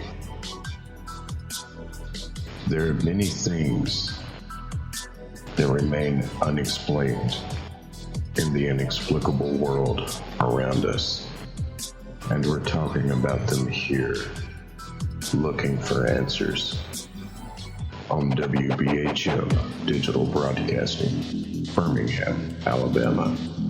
The truth is out there. Thank you for listening to WBHM Digital Broadcasting out of Birmingham, Alabama. The time is 23 minutes after the hour. Welcome back to the Paranormal Pride. I'm your host, Denise Pridemore. And during the break, we were talking a little bit more about research. Yeah, I use the census records too. That's how I found out that somebody that they said died in this one location did not die in that location because on the census, she had a different address. And that's funny how that works, isn't it? Yeah. So I was able to go, nope, she lived across the street because for some reason this census actually had the addresses written in the margin where you could see. Yeah, after a certain point you can do that. That's right. Yeah. So it was kind of handy to have, and the location ended up changing their tour based on the information that I gave them. And because I was able to prove it. But it was funny, this person was also on another census, one that was done in May in Wyoming and one that was done in Iowa in June because she had moved between the times. So, and she was a kid, so it makes sense that she would be on too if she had moved from location to location. But yeah, and this was back 1900. So. Oh, okay. And yeah, it was around 1900 that they were using street names and street addresses on the censuses also. So you'll actually even get the street address as well off of those. I'm going to, if I ever have kids, or I don't have children right now, but if I ever have descendants and 100 years from now, they're going to be infuriated when they try to look me up in the 1900 or the 2000 census because I appeared in two different places. I was living at my aunt's house, and I put myself as living at my aunt's house on the census, but meanwhile, my brother and his wife put me on the census as living at their house in Avon Lake, which is a house that I was raised in. And I'm like, why did you do that? I don't live here anymore. I moved out, blah, blah, blah, blah. Well, nobody knows. Is this the same guy? And they're like, yeah, same guy. He lives in two places. Yeah, but like I said, it can happen. In this case, it's quite possible that she didn't live in Wyoming at the time, but back then somebody came to your house to take the census. You didn't fill it out in 1900. Somebody else filled it out, and I don't know if they had to see the people that were there and say, who's this, who's this, who's this, or if they just took the man of the house's word, or the woman if she was the only one. Don't know. So, but there was again, one of the funniest things that I had ever seen was, and I don't remember. I want to say it's sometime it's the 1870 census. And one of my friends, he's a genealogist, young fellow, lives out in Eastern Ohio, Gavin. He's like, hey, check this out. He's like, I love this person, how they appear in the census, and it's someone, and it was a family census. It was like father, farmer, mother, or my wife, keeps house, son, farmhand, and his daughter, who's like 14 or 15, says occupation says whatever she pleases. And I'm like, oh my God, wow. It actually says it on there. So yeah, good find, Gavin. I'm sure he probably found that from somebody else, but it's really cool. I know he's listening right now too. So hey, Gavin, how you doing? But it was finding using the census that I was able to find out that Hannes and Louise Tiedemann, who built the Franklin Castle, had a daughter named Dora, and this is someone who had never been mentioned in any book or any newspaper article or anything ever before. Wow. Dora, she ended up marrying a man named Ed Weebenson, who worked for her father at the bank next door, like around the corner, and they ended up living in the house that is right next to the castle. Mr. Tiedemann built that for the two of them in the 1890s. It cost $4,000, maybe a little more or less. But nobody had ever talked about his daughter, Dora, in any book. She's buried with family, but she's buried about 25 feet north of them in her own family plot beside her husband, Ed Weebenson, and that's who she's buried under her married name. Nobody knew that she existed until we stumbled upon her in a census record in 2005. I found this, that in 1880, there she is as a 9-year-old girl in the census. And it's interesting because I'm in my living room right now, which used to be her bedroom. And we have a picture of her hanging on the wall that I'm looking at. And her life was also quite tragic. She died quite young. She was in her 30s when she passed, left behind 4 boys. But because of the census, we were able to find her as well. And through a descendant of Hannes Tiedemann's brother, Klaus, got a great-great-great-grandson named Tim, and Tim's wife, Corey Walkton, managed to locate the granddaughter of Dora, who's still alive, living in New York City, and her name is Dora Louise Weebenson, same as her grandmother. And she's the one that provided us with a number of family photos, letters, everything. So the census makes a lot of sense. So folks, if you're listening and you haven't filled out your census form yet, this is my public service announcement. Please fill out the census, because your great-great-great-grandkids or somebody will be interested to find out a little bit more about you. And this is their way of doing so, or somebody will find out and you live there. And well, yeah, I guess it is the law. Well, it helps out a lot too, because the more people you have living in your area, it redraws districts and jurisdiction. Yeah, and we get more. Yeah. So it's very beneficial. Okay. So really it's your do it, because service. Yeah. It is. You're doing your part as an American, and you're taking part in the census, something we've been doing in this country since 1790, and there have even been state censuses. But it was really interesting, though, because I got to fill out the census this year, and it was mailed to the house, and I filled it out, and it was really interesting because one of my earliest things that I used when doing the research for the house was census records for the Franklin Castle, and seeing everybody who lived at that time between 1860 on site through 1930. Now 1940 is available. And that's how I was able to find everybody. And now, 70-some years from now, someone will be able to look at who lives in the Franklin Castle and will get to see that I live here too. So it's like my own little, my own moment. Yeah, I did mine. So it was kind of cool. I did mine online before April 1st, Mm-hmm. and I don't know if they gave people some more leeway to fill them out or whatever, because I'm still seeing commercials for the census. But yep, I got mine all filled out and sent in, and yeah, I think they suspended the door to door, but if you got something in the mail, fill it out because it's all digital and it's all in there, and they'll have your information. I mean, the last one I filled out, I filled out by hand, and it's got my own handwritten answers and all that, but which is what they used to do. But now it's going to be different future. So back Yay, before. census. Back before, I did ask me what my race was, and I put American.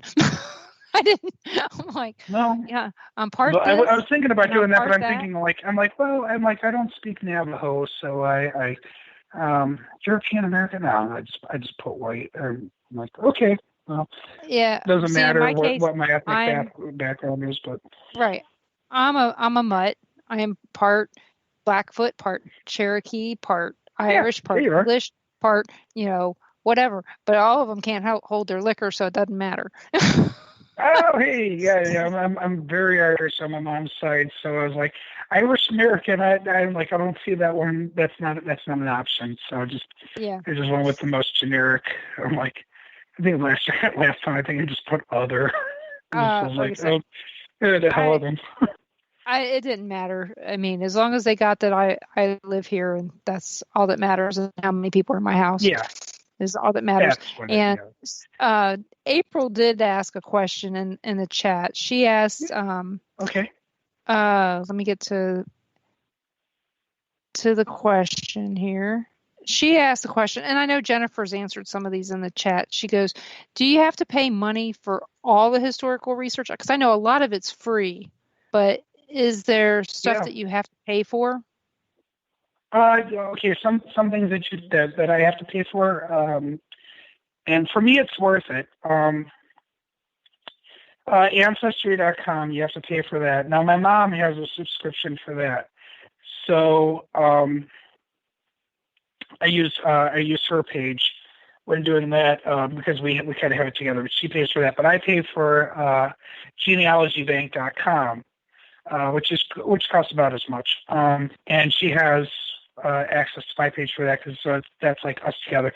Because in the past we had been members of the we had a family membership to the Western Reserve Historical Society, and my mom decided to do, instead of a solo membership, she did a family membership, and she put me on there so that we can do research individually on our own terms.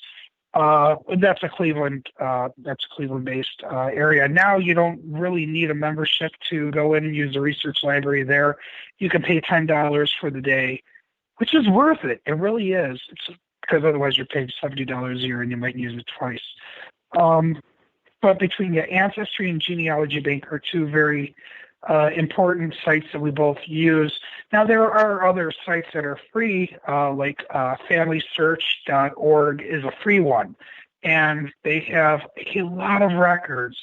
So you can use FamilySearch.org. You can use, here's a great one, believe it or not, I'm notorious for telling people that every cemetery tells a story. You just need to know how to listen to the way it's being told. There is a website called findagrave.com.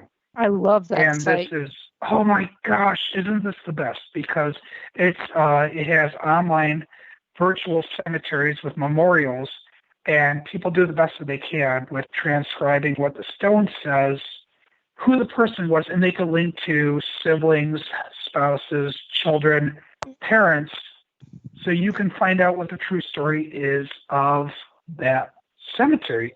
And in some cases, and I've kind of added a few, the cemeteries are lost, and this is what my first nonfiction book was about, and you're going to see some new ones emerge here very soon.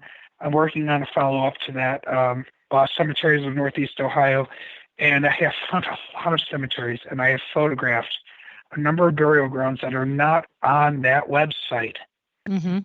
Full tombstones with epitaphs, and they're lost in the woods, and you walk through there, and you stumble across a tombstone lying on its side, and it has somebody's name, date of birth, and death. And it's like, oh my gosh, and you go on, and it's not there. It's like, oh, wait a minute, this needs to be added. It's going to go in the book, and it will ultimately make it there. But that's a free site also, findagrave.com. You can find so much information, because in some cases they'll even take newspaper clippings from the person's obituary, and they'll add those as well. So I've done that to some of the ones that I've found. I've added pictures of their houses that I knew that they owned, things like that to help people go through the stuff that I've already gone through to research these places. And because I did a deep dive research into the city of Atchison for something I was working on, but I did the bus tour, I did the trolley tours, and I did the walking tours. And so I needed to know the facts, because, the town's going off, hey, this is haunted and this is the story. Well, that's nice, but what's the truth about it?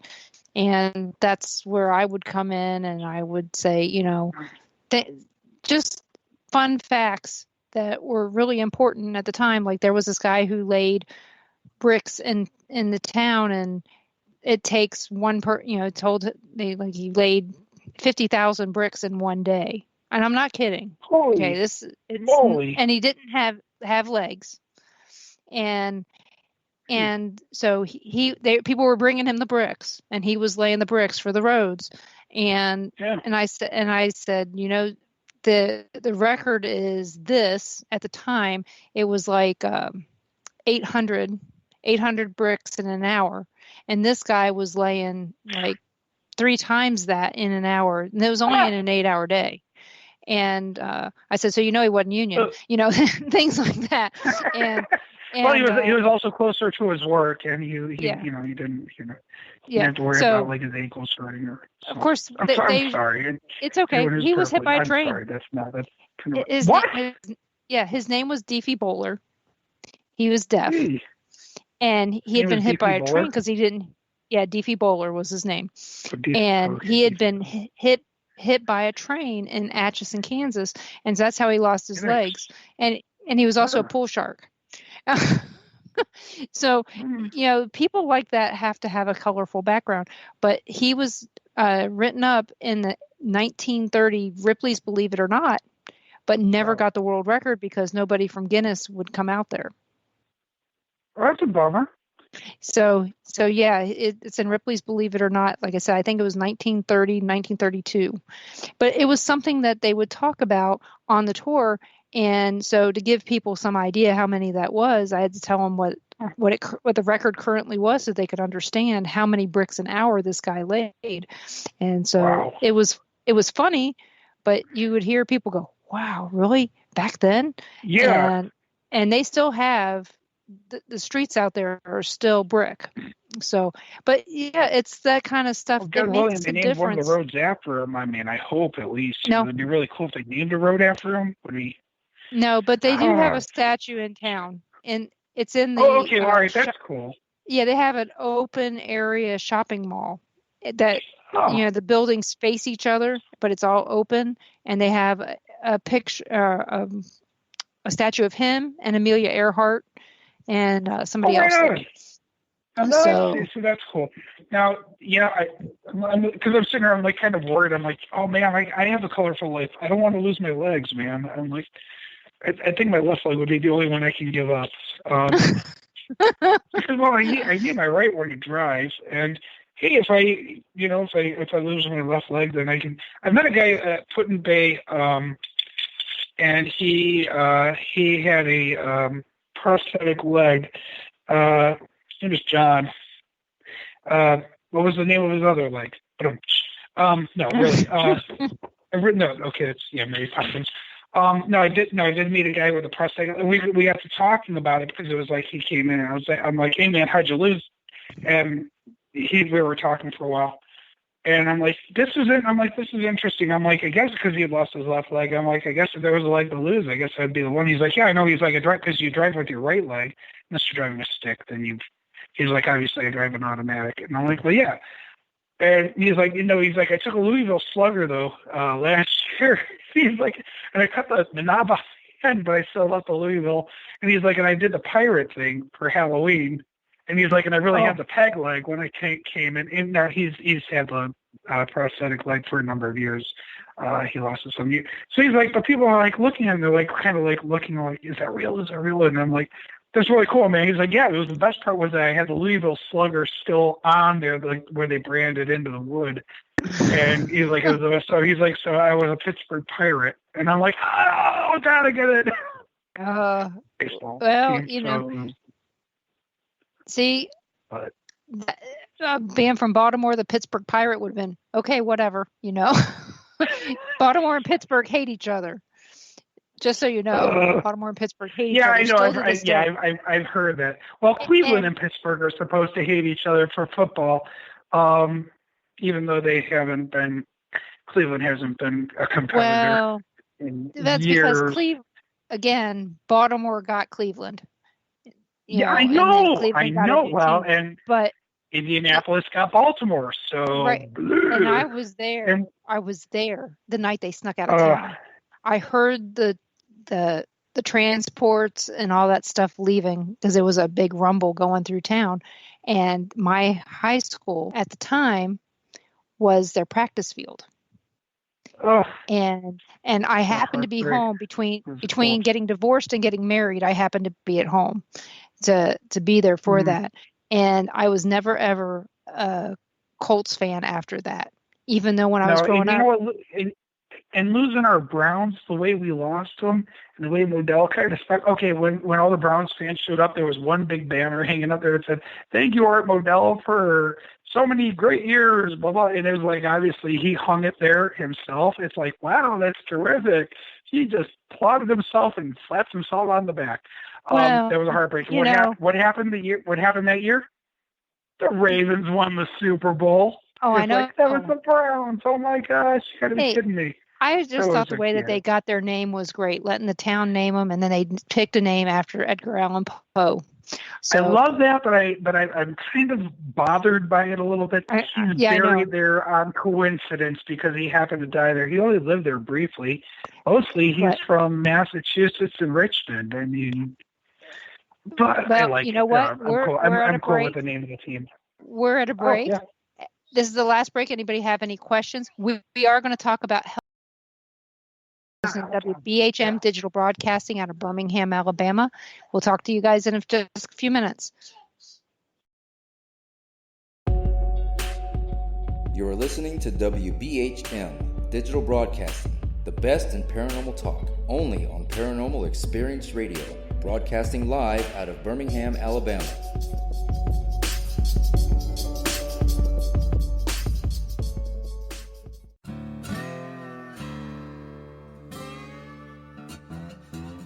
Oh, come on. I'm Southern, but... Nope. That'll do. Hello. I am Kat Hobson, host of Paranormal Experience here on WBHM Digital Broadcasting out of Birmingham, Alabama. I enjoy having guests from all areas of the paranormal, from ghosts to ufology to cryptids and beyond. You'll find some of the best researchers in their fields bringing you some great information. Join me on Wednesday nights from 8 to 10 p. Eastern here on WBHM Digital Broadcasting. Since 1948, Fate magazine has brought you reports of the strange and unknown, all of them true. Fate Radio is carrying on that tradition, bringing you the unusual, macabre, strange, and bizarre. Join host Kat Hobson Sunday nights from 8 to 10 p.m. Eastern on WBHM Digital Broadcasting.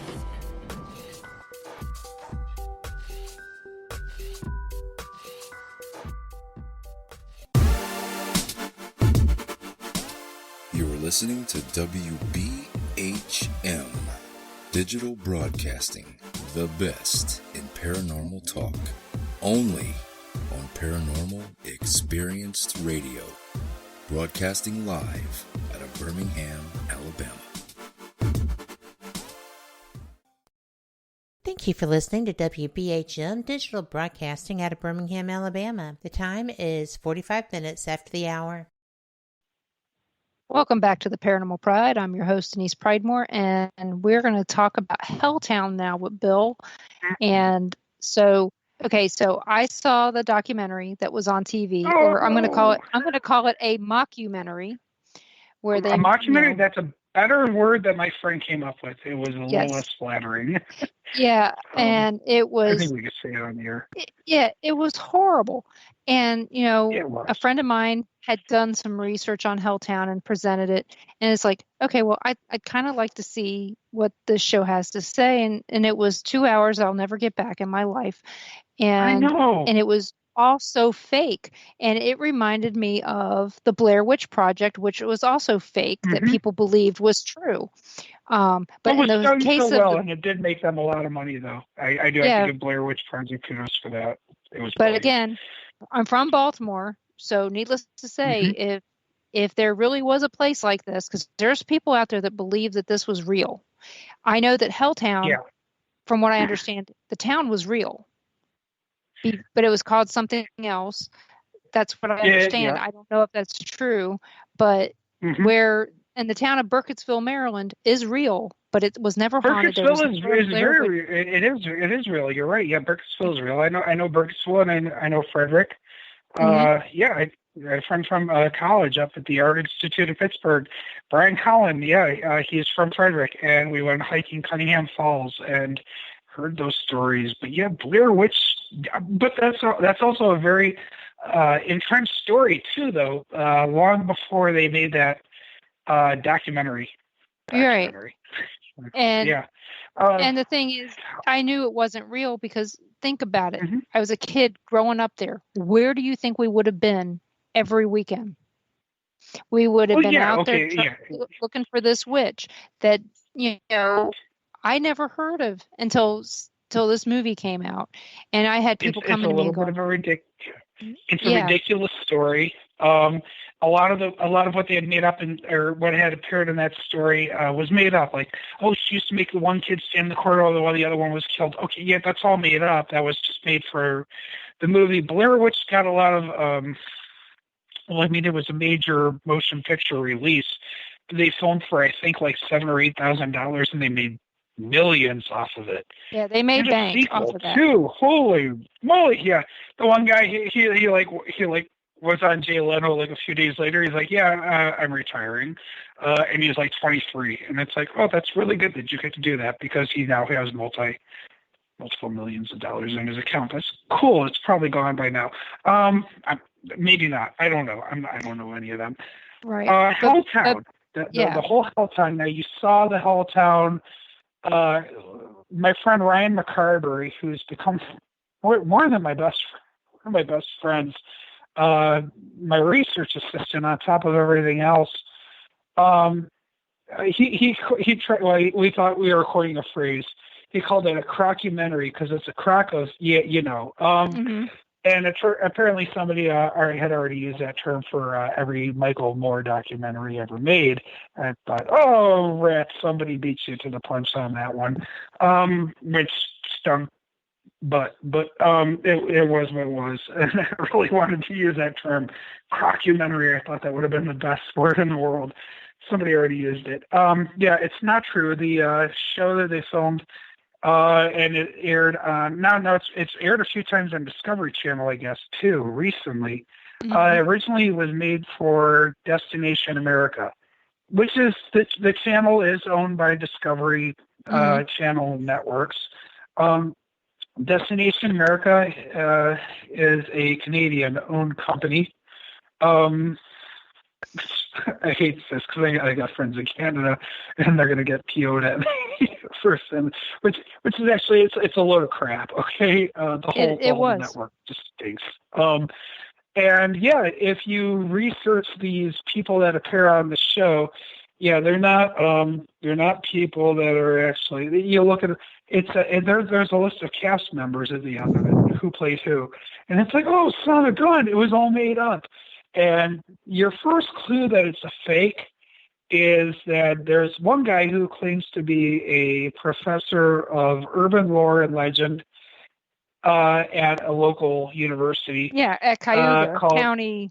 Yeah. Well, he says Cuyahoga or something. It's pronounced Cuyahoga Community College, Tri-C. Yeah. Nobody calls it Cuyahoga Community College. We just all call it Tri-C. If he worked there, I'm sure that he would have been able to have properly pronounced the name of the county. It's Cuyahoga, which rhymes with by a toga, not Cuyahoga, which is what he said. So if you also do a little bit more research on the person, you'll find that he is not an expert and he is not a professor of urban lore and legends at Cuyahoga Community College. He's a year earlier, he's an expert on mermaids. Oh. Because you remember that mermaids, yes. The truth revealed, the evidence. Yeah, he was on that, but he had a beard. Or he didn't have a beard, whichever it was. So the only real thing, they go into the story about the cultist church and all these legends about the place. The only story that is true about any of it is that one, people were removed from their land, but through eminent domain by the federal government to make way for Cuyahoga Valley, then National Recreation Area, now National Park. The other truth of that is that there was a toxic waste dump on site, and it was called the Krejci Dump. I am not related to these people. I need to clarify that right now. It's spelled the same way. Our last names are identical. I am not related to the Krejci family that owned the Krejci Dump. It was a toxic waste dump. Yeah. When they were receiving material and they were disposing of material, it wasn't deemed toxic at the time. It was later deemed very hazardous and carcinogenic. I'm not related to them. I need to clarify that. So that's folks, totally the opposite. Yeah, totally the opposite of Times Beach, Missouri, where they knew that they were housing toxic waste. The people who lived there didn't, but they knew that they were doing that. John Krejci did not know that they didn't. It wasn't deemed as hazardous material at the time. He was taking industrial waste. And he was actually recycling a lot of the stuff that he was receiving. But what he was storing there, they were heavy metals and they were fluorocarbons and there were cancer-causing agents, I guess. So, but they were not deemed as such when he was receiving in the 50s and 60s. So, but I'm not. But I need to clarify. I'm not related to them. Stop asking me, please, because it's getting annoying. Well, like I said, I knew, because, if you look up the college in the town, or that the guy says he worked for, you would find a list of staff members, because, they're all proud of their teachers. And that was the first thing was, who is this guy? And I looked him up, and I could not find this guy on staff at this school. And you can't find that department either. The department doesn't exist. Right.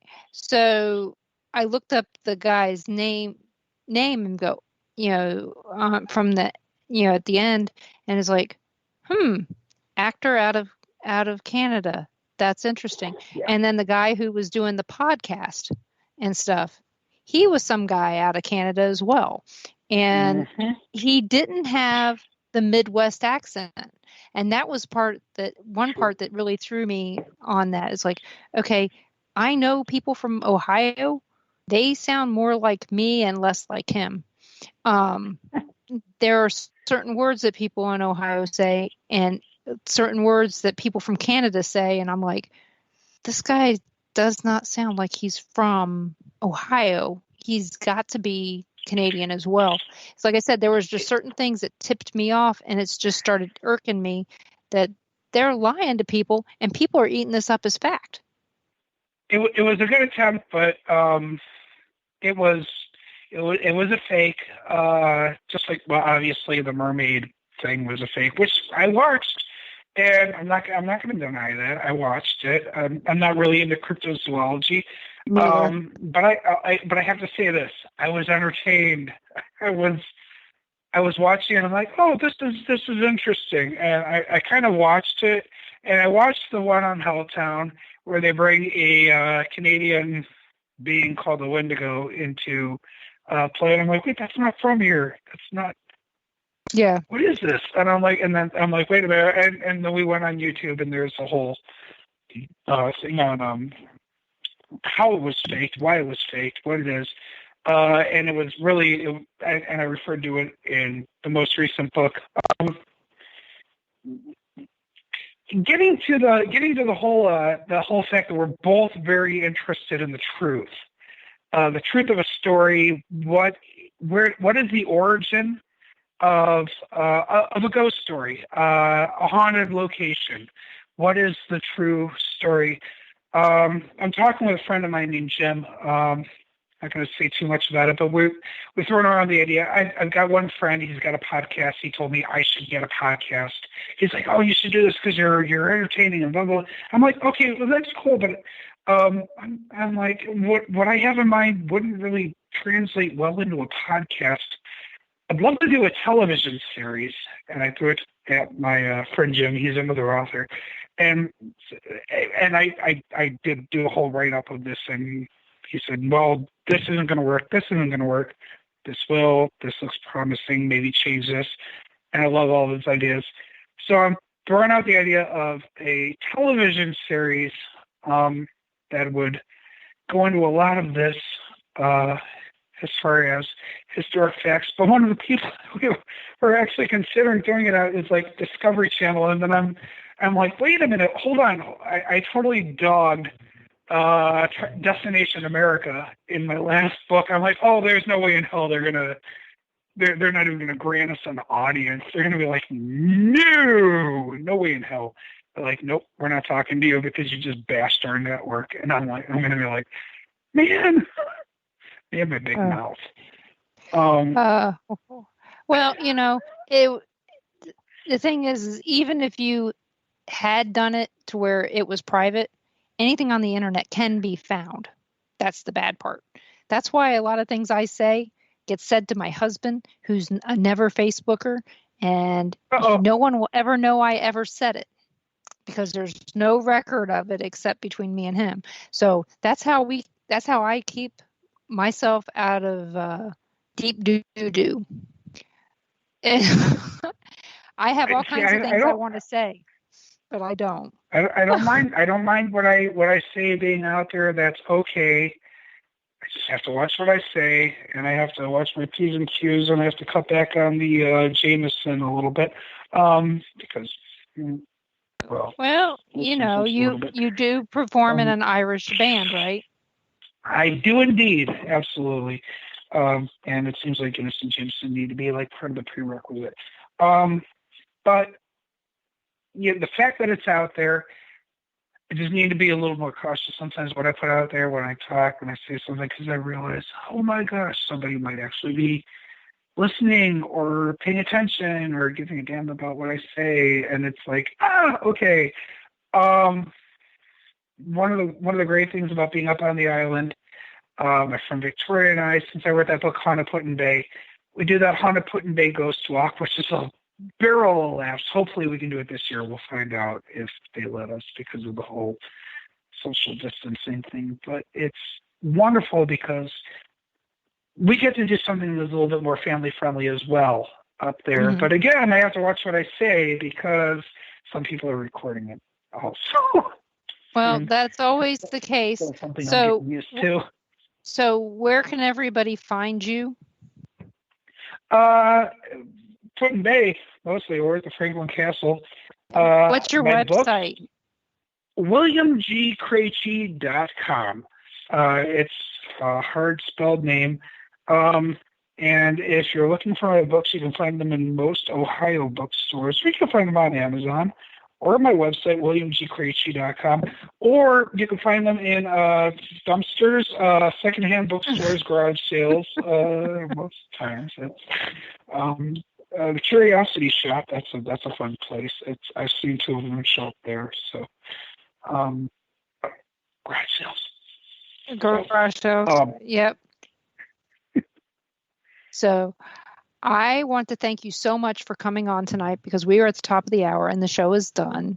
So I would like to thank you so much for being on. This has been a very I learned a lot from you and found out that I have at least someone that's with me on the history part, how important that is. Mm-hmm. And thank you for making my 5-year anniversary memorable. I couldn't have done it without you. Thank you very much. And I hope everybody will tune in next week at 7 p.m. Central, because I have another show then. And my guest is going to be this guy from TV. What in the heck is his name? I told Kat the other day. I can't remember his name now suddenly. But you guys will like it. So come on and you get the baby took my phone. I'm sorry. my calendar's on my phone. So you guys tune in on Monday and you'll find out. It'll be good. And you guys have it'll be a nice surprise for you. So you guys have a great night. Richard Ested. There you go. So you guys, we'll see you on Monday. So you're listening to WBHM Digital Broadcasting in Birmingham, Alabama. Thank you guys so much for listening.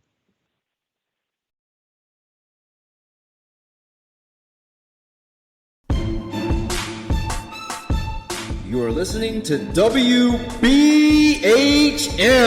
Digital Broadcasting, the best in paranormal talk only on Paranormal Experience Radio. Broadcasting live out of Birmingham, Alabama.